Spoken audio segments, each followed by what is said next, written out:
This is the Projekt Gemineye update, brought to you by Riffical Records. And here's your host, Mark Anthony K.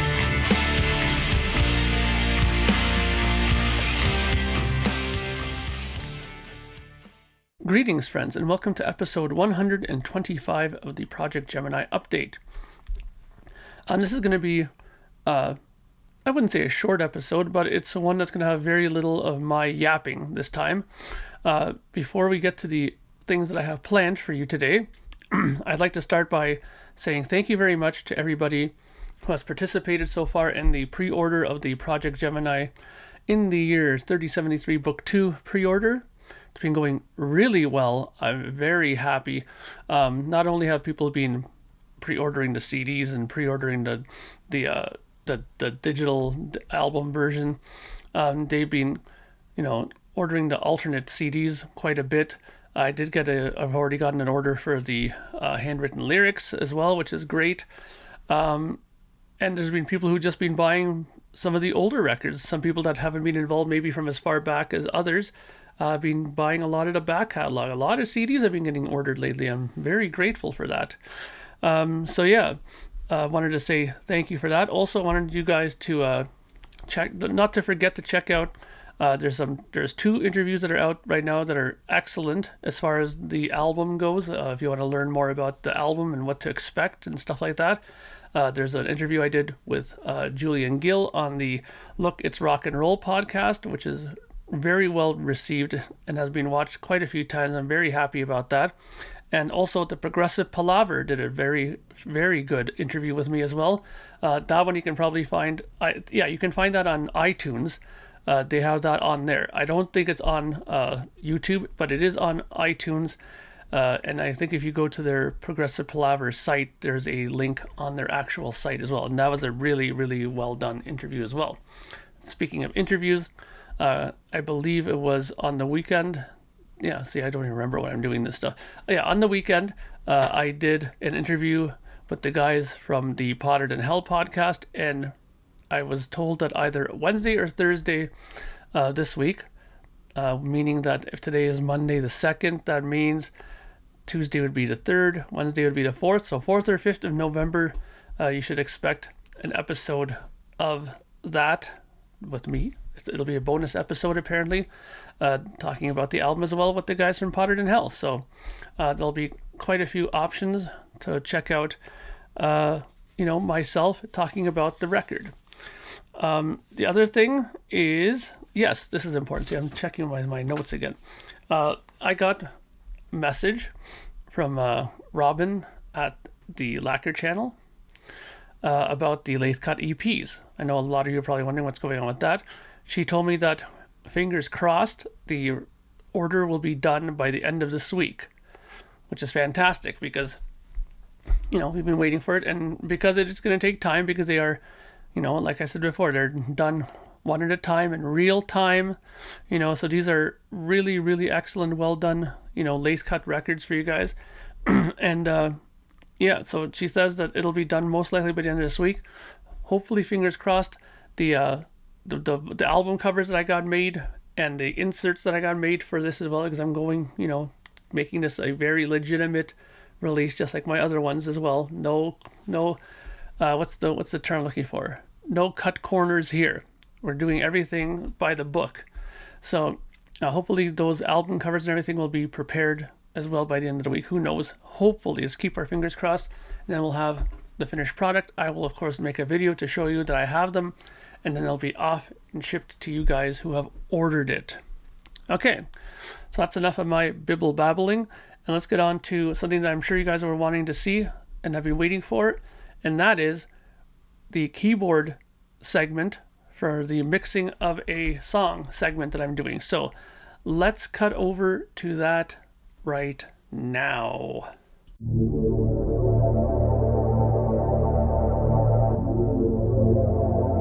Riffical Records presents The Making of Projekt Gemineye 4, From Creation to Completion, with Mark Anthony K.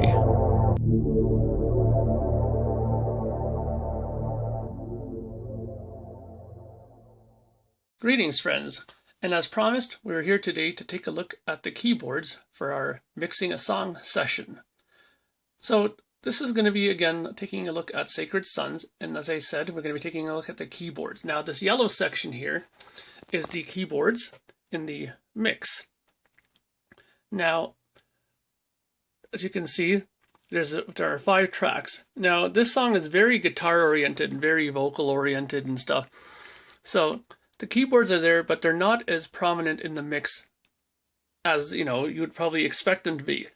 And when I play this here now, you'll hear I'll start from when the drums kick in at the first chorus part at the beginning of the song. And you'll notice how the keyboard tones are very subtle in this section.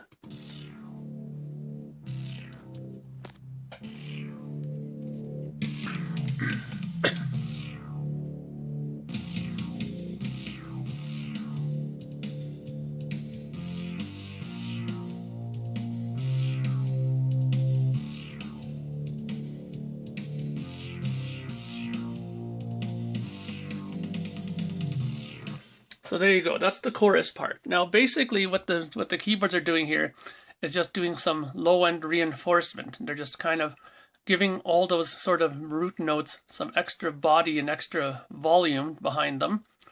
And that little pink part here, I'll just get my cursor here. This pink part here, we'll get over to that part here. And if I play it from there, that is the part that comes in before the verse part. Now listen to that part.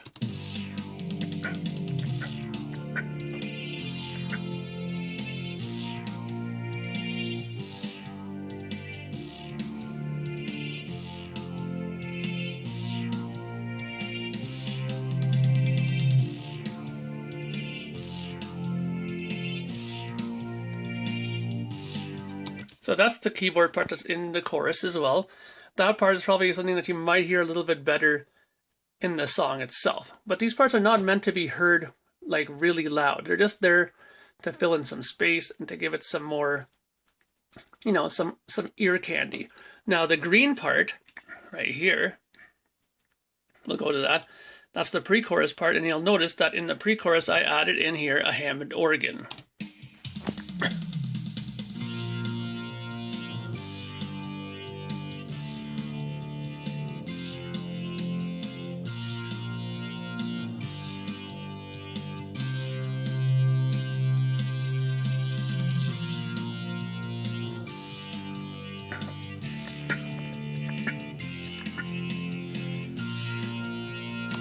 So that's in the pre-chorus part. Now, those parts repeat, and the only different part that's in the song is right here. Now, I believe this is the breakdown part. Now, take a listen to what happens here.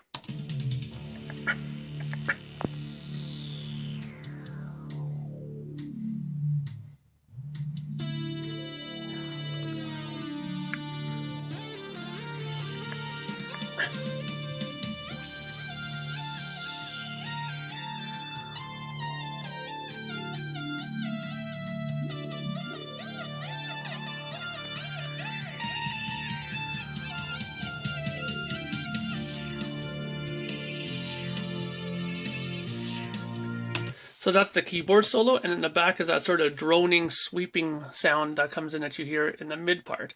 Now, if you take a look over here, this is what I affect each channel with, and it's basically not very much. It's just an EQ and a limiter for each thing. All of the sounds that I have on the keyboards were made by the keyboard themselves. There was no extra futzing and adding chorusing or anything like that. That was all done internally on the keyboards.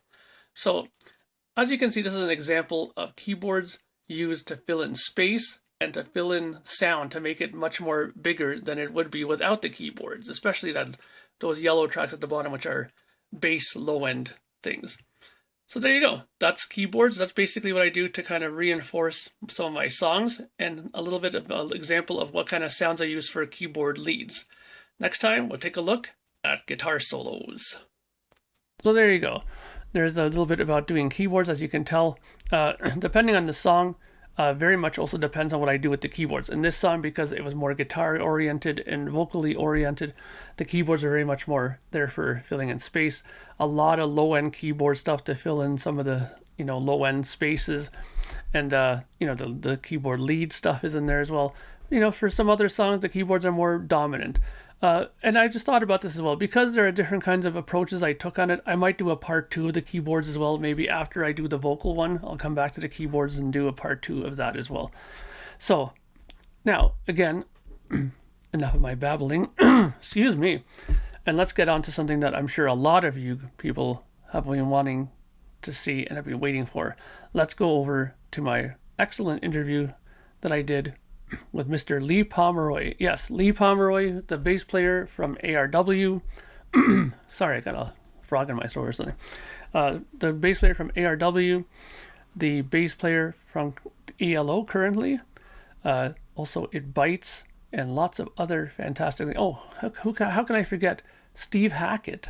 I mean, come on, he played on the Genesis Experience. I mean, that's one of the first things we talk about in this interview. So, enough of me talking about it. Let's go over to Lee Pomeroy and see what he has to say about working on my song and some of the things he's done in his career. So, I'm very honored today to have bass player extraordinaire Lee Pomeroy with me today. I have to admit that he's one of my favorite bass players that I've listened to for years now, and I really, really got into him deeply when I got the Steve Hackett Genesis Revisited CDs and the DVD. One of my most favorite DVDs to watch. Any memories of that performance, Lee? Yeah. Hello, Mark, by the way. Especially the Hammersmith gig, because I used to work there as a kid when I was about 14. That was my first job. I would leave school in the afternoon to get the tube, to Hammersmith Odeon. I would work there as an usher. So someone would come in and give me a ticket, and I would say, right, okay, you're down there on the right-hand side. So I got to see loads of bands there, and then I went back and played there with Steve. So I was playing, a lot of my favourite Genesis music, in fact, a lot of my favourite music, full stop, with one of my all-time heroes in the place that I used to work as a kid. That was a real amazing gig, that, for me, mate. It was brilliant. I loved it. Yeah, I can imagine. I mean, one of the things I really admire about you is that you're quite the active session guy. I mean, there's so many different records and bands that I've seen and heard you on. How did you start getting into this? Do you actually remember your first session that you did? Not really, no. I mean, it's kind of like, I suppose that you think of it as sort of a marketplace. So when you start playing and you get into a band, and you start playing around and people see you play and go, oh, do you fancy coming and doing some recording on this thing I'm doing? And that's kind of how it starts, really. So you might be playing in a little pub, you bump into someone, or they come up to you and say, are you free to sort of come and do something? And that's kind of how it starts. And then and it goes on from there. So I don't really remember my first session, no. I mean, crikey. You're probably talking in the mid-'80s there, because I'm really old. I'm getting old now. Well, you certainly don't look it, that's for sure. Thank you very much. You're very welcome. One of the things I have to mention, though, for sure, is that when I approached you for doing my song, at first I was a little hesitant to do it because, you're Lee Pomeroy, like you're such a known name in the progressive world, and I was kind of a little unsure whether to ask. But when you said yes, I was thrilled beyond words that you were able to come and do it. I'm just curious because the performance that you did was fantastic. I absolutely loved every note that you played was absolutely spot on, and I was thrilled beyond words. Any thoughts on the song when you first got it? Well, I liked it actually because it's a nice drop D tuning, and I like stuff in drop D. I do a lot of stuff in drop D with Headspace. So I've got my Ricky, my old that one, nice. And I just dropped the E to a D, and then started riffing on your track. I mean, in terms of I'm a musician, so I want to play. So if someone sort of says to me, "Look, you fancy playing on the track?" I'm really happy to, because I just want to get a guitar and and play. So I was happy to be asked. So Great. Thanks for asking me, mate. But I thought the track was cool. I really liked the riffs, and nice and long, not too complicated. So I didn't have to sort of sit there scratching my head for too much of it, which is good. Because as you get older, that gets harder. But it's like, oh, what time signature is this? But it was good fun track to play on. I Yeah. enjoyed it. Great. Thank you for those kind words about it. I mean, one of the things I always find amazing is that you play the instrument not only left-handed, but you have it strung upside down. So whenever I heard you play, I was like, it's just incredible to hear that these notes coming out of that, because I just can't even imagine doing that technique in that way. It must be second nature now for you by now, though. Yeah, I can't do it any other way. Um, Although, actually, if you give me a properly strung left-handed bass, provided the track isn't too tricky, I can play. I can just play on a regular left-hander. It's kind of years of sort of because my son's a bass player as well, and he plays with the strings the correct way up, and he's left-handed. So sometimes I'll pick his bass up and play it, and I've kind of got used to playing certain things. But for me, with the strings upside down, it was just necessity. Right-handed guitar sitting at home when I was young, couldn't play it that way. Turned it up that way, fine, I could play it. So yeah, I don't think about it. And if I hit an E and you hit an E, still an E. So Exactly. About what it sounds. It Yeah. gets tricky if you're you're jamming and a guitar player's like looking at your hands thinking, what the hell is he doing? What note is that? What is he playing? And I'm looking at them and I can see it because I'm used to watching right-handed players. But to look at a left-handed guy with the strings the wrong way up for some guitarist does their head in. Yeah. So Well, sorry, of course. I'm sorry about that. Well, it's interesting that you bring that up because when I first got the Genesis Revisited DVD and I watched the show, I was thinking to myself, is he playing that strung the other way around? And at first I didn't think it was, but then I saw there was a song where you pulled out the double neck where you had the guitar and the bass. And then I looked, I was like, wait a minute, that is strung upside down. Because I had a better look at it because they kind of zoomed in on you playing on that. And it was incredible. I mean, I don't know how you do it, man, but it sounds absolutely killer. It's the only way I can do it, so I just do it. Yeah, that's right. You got to do what you do, right? What I'm curious about is how many sessions do you think you do about a year? To be honest, not that many anymore. I think people these days, most people I know play guitar, kind of do their own bass playing, and vice versa. Most bass players I know kind of do their own guitar playing, and keyboards and drum programming. So not so much as I used to. So I'd like to do more, but I did. What have I done this year? I've done a few sessions for Little Mix. The pop group Little Mix. Yeah. I've been doing some kind of little sessions for. They've got a TV show on at the moment. I've been doing some sessions on that. Did a session for you. I did a session for a guy, the lead singer from The Darkness. I did a session for him earlier in the year. Obviously, there was the Rick album, The Red Planet, that we spoke about. So a few things here and there, but I'd like to do a lot more because I just like getting into this little room here where I'm in at the moment, my little lockdown studio, and get guitars out and plug in and play. I like nothing more than that, really. Yeah, well, I'll definitely keep that in mind because I'm making records all the time. So if I know that you would be willing to, I would be more than happy to have you appear on more of my stuff if you're up to it. Right. Well, maybe I'll put some stick on the next one. Oh, that'd be fantastic. I'm a big fan of the stick. I mean, we were just talking about that off air, me and Lee here, about the Chapman stick that we see behind there, and how Tony Levin is obviously a huge influence on you. Big time. Yeah. I mean, I saw Crimson play when I was 14 at Hammersmith, not Apollo. It was at the Palais, Hammersmith Palais. And it was the time of the Beat album, and just I couldn't take my eyes off Tony Levin, and he was playing stick and then bass, and then I think he had upright bass as well. And I just thought, oh man, I don't know what that instrument is, but I want one. And so I sort of wanted a stick almost before I wanted, not quite before, but as early as I wanted a bass guitar, I wanted a Chapman stick as well, But I don't get to play it that often because not many people ask you for it, but. I played it with Steve Hackett. I played it live with him. I used to play it in my old band, Moondigger, which was a three-piece kind of Rush/It Bites type of band that was in the 90s. Played it on quite a few tracks with them. And I recorded with Headspace playing stick on a couple of tracks as well. One track that's called Daddy effing loves you. Chat Nice. on about the first 7 minutes of that. So yeah, I'd like to play a bit more of it, but give me a track and I'll play it on for you. Fantastic. I mean, I'll definitely keep that in mind.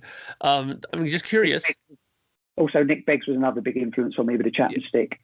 He's a good mate of mine now, Nick, and I saw him play in the 90s. He was in a band called Ellis, Beggs and Howard, late 80s, if that. And he was playing stick, and I just thought, wow, yeah. And it sounded so cool, and it looked great, Yeah, I mean, one of the things I remember on Nick Biggs is that I remember seeing a documentary, like a making of for Stephen Wilson's The Raven That Refused to Sing, and he was on there, and he was playing the stick on that too. So yeah, he's another great stick player. I'm curious, what are your thoughts on the Stickmen, Tony Levin's band that he has there, the side project? Do you know what? I'm not that familiar with it, to be honest. Really? Yeah, I've not really sort of checked it out. Maybe I've been too busy up until coronavirus, I suppose. I've been too busy just working, really, you know. But I'll go and have a listen. I'll go and listen. I mean, if it's got Tony on it, then I'll probably be a fan.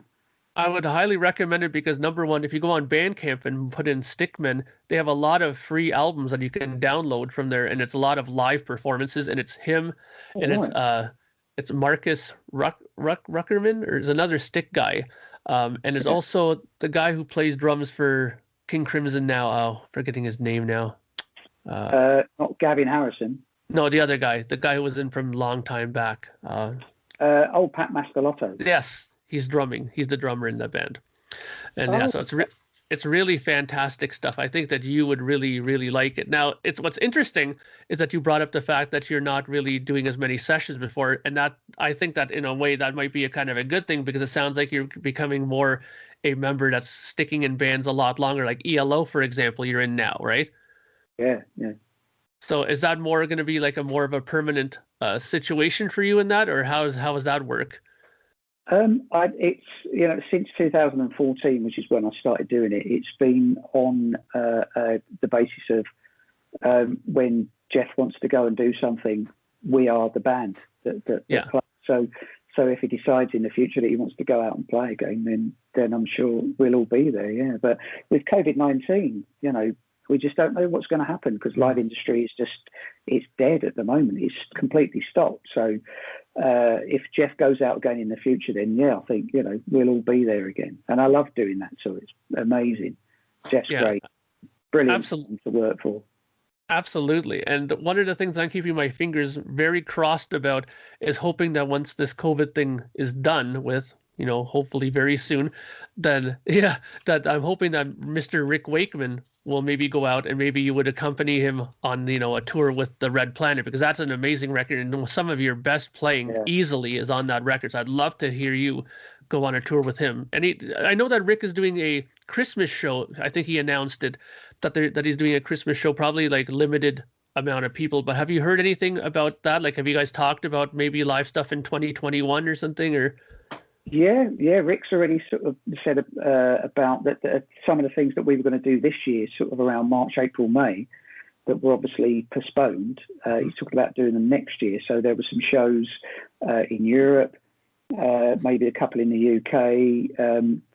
He definitely wants to get out and play some of the Red Planet because he really enjoyed making the album. We enjoyed making the album too. You're right. It's I really put a lot of my best licks on that album, Also got a lot of different guitars out and put them on there too, which was nice.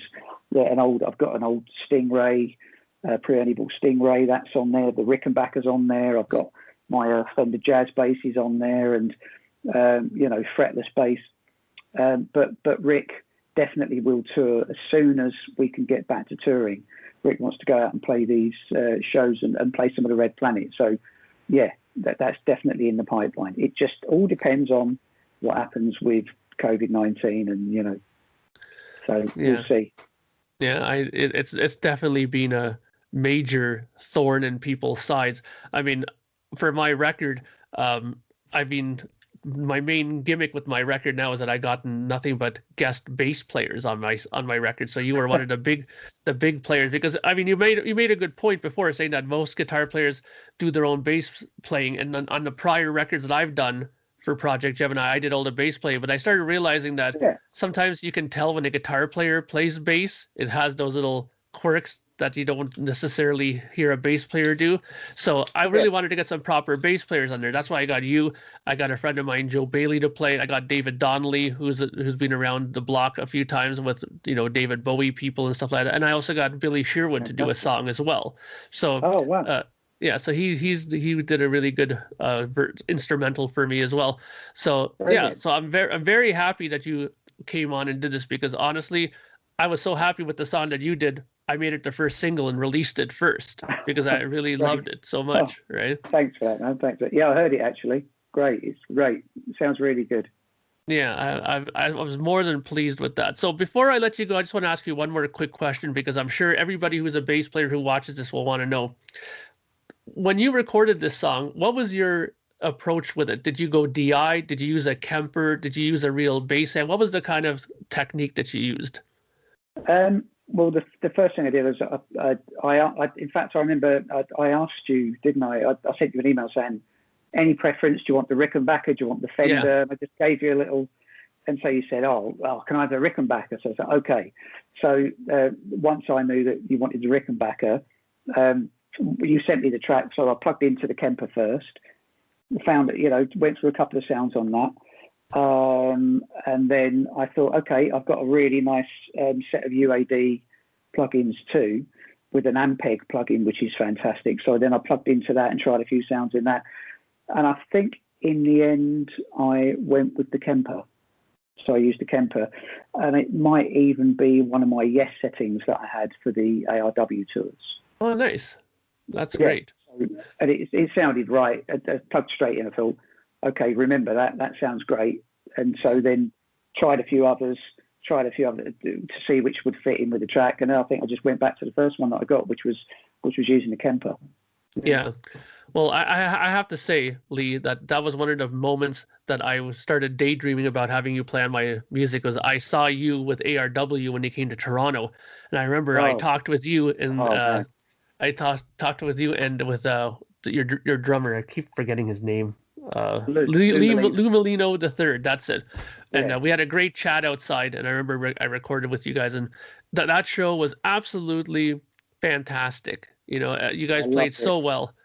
That's one of my personal heartbreaks, is that I just wish that ARW would have lasted a bit longer. And I really would have wished you guys did some studio work, because I thought that would have been something really fantastic. Yeah, me too. And it was a possibility, and I heard some of the pieces that the chaps were working on, but it never sort of quite came to. Who knows in the future though? Yeah. No one's, I think, not yet anyway, definitively drawn a line under it, but we'll see. But I remember that gig at Massey Hall because there's Rush played there all the time, and one of my favourite bands is Rush, and I think I was wearing a Rush T-shirt on that Power gig. Power Windows T-shirt, and I think I did that and got a round of applause for it from the crowd.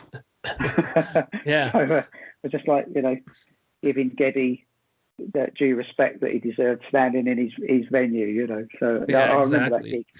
Yeah. It was amazing. All right, well, thank you, Lee. I took up enough of your time, I'm sure.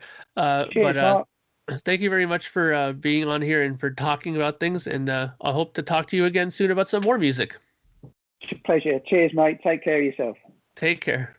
Mr. Lee Pomeroy, great guy. Really easy to talk to, friendly guy. I really enjoy speaking with him, and I consider him a friend now. I talked to him quite a few times. He's a really good guy, and like we said in the interview, maybe you can get him on another Projekt Gemineye record down the road sometime. You never know, right? He's willing and ready to do it, so maybe if the right thing comes along, you know what I mean? So that's it for this episode. Hopefully this will tide you guys over till the next one. I think I might make one maybe at the end of the pre-order as well. The next podcast will have most likely my guitar solo. Look at my guitar solos, how I mix them in the songs. And we'll also have in it the interview with Mr. Billy Sherwood. Yes, it got done. It turned out excellent. and that is going to be on the next episode of the Projekt Gemineye update. So until then, my friends, have a good day, have a good night, have a good week, and I will talk to you all very soon. Bye for now.